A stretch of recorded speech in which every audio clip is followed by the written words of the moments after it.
আসসালামু আলাইকুম দর্শক, আমি পারভেজ লিবিয়া থেকে বলছি। আপনাদের জন্য গত 24 ঘন্টার এনজিও সংস্থা দ্বারা কিছু আপডেট নিয়ে এলাম। বিস্তারিত জানার জন্য যারা আমার ভিডিওটা ইউটিউবে দেখতেছেন, লাইক কমেন্ট শেয়ার করবেন। যারা নতুন, চ্যানেলটা সাবস্ক্রাইব করুন, সঙ্গে থাকবেন। যারা ফেসবুকে দেখেছেন, লাইক কমেন্ট শেয়ার করবেন, ফলো বাটন চালু করে রাখবেন নিত্য নতুন লিবিয়ার টুইটারে আপডেট পাওয়ার জন্য। ইউরোপীয় সংস্থা জানাচ্ছে গতকাল ইতালির ক্যানাব্রিয়া উপকূল থেকে তারা 4টি নৌকা থেকে 218 জন শরণার্থী উদ্ধার করা হয়েছে। 4টি নৌকা থেকে, বিভিন্ন ছোট ছোট নৌকা থেকে তারা 218 জন শরণার্থী উদ্ধার করছে ইতালির ক্যানাব্রিয়া কর্তৃপক্ষ। তারা গতকাল রাত থেকে বিকাল পর্যন্ত এই শরণার্থী উদ্ধার করছে ক্যানাব্রিয়া কর্তৃপক্ষ। ইউরোপীয় সংস্থা আরো জানায় গতকাল ইতালির ল্যাম্পোদোসা উপকূল থেকে তারা ফাইবারের নৌকা থেকে 46 জন শরণার্থী উদ্ধার করেছে একটি ফাইবারের নৌকা থেকে। যে এই নৌকাটি গতকাল ইতালির ল্যাম্পোসায় আসছে। পরে ল্যাম্পোসা কর্তৃপক্ষ তারা এই শরণার্থী উদ্ধার করে তাদেরকে ইতালির ল্যাম্পোসা হটস্পটে রাখা হয়েছে, এটা জানালো ল্যাম্পোসা কর্তৃপক্ষ।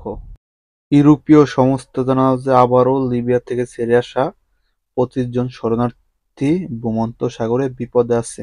যে এই নৌকাটি লিবিয়ার বেনগাজি থেকে ইতালির উদ্দেশ্যে ছেড়ে আসার পরে তারা ভূমধ্যসাগরে বিপদে আছে। যে তারা ল্যাম্পনের সাহায্যে ইউরোপীয় সংস্থা জানাচ্ছে যে তাদের বোটে 25 জন শরণার্থী আছে, যে তাদেরকে উদ্ধার প্রয়োজন।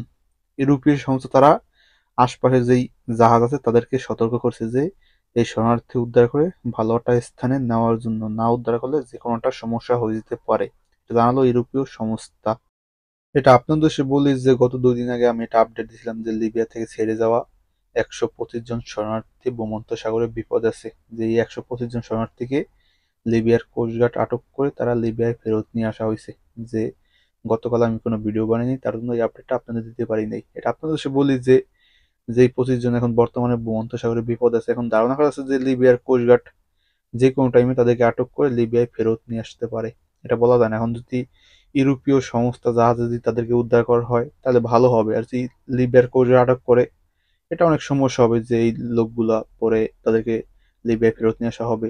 আর যদি ইউরোপীয় জাহাজ উদ্ধার করে তাদেরকে ইতালি নামানো হবে। এটা আপনাদের সে বলি যে সবাই তাদের জন্য দোয়া করবেন, যত তাড়াতাড়ি তাদেরকে যেন উদ্ধার করা হয়।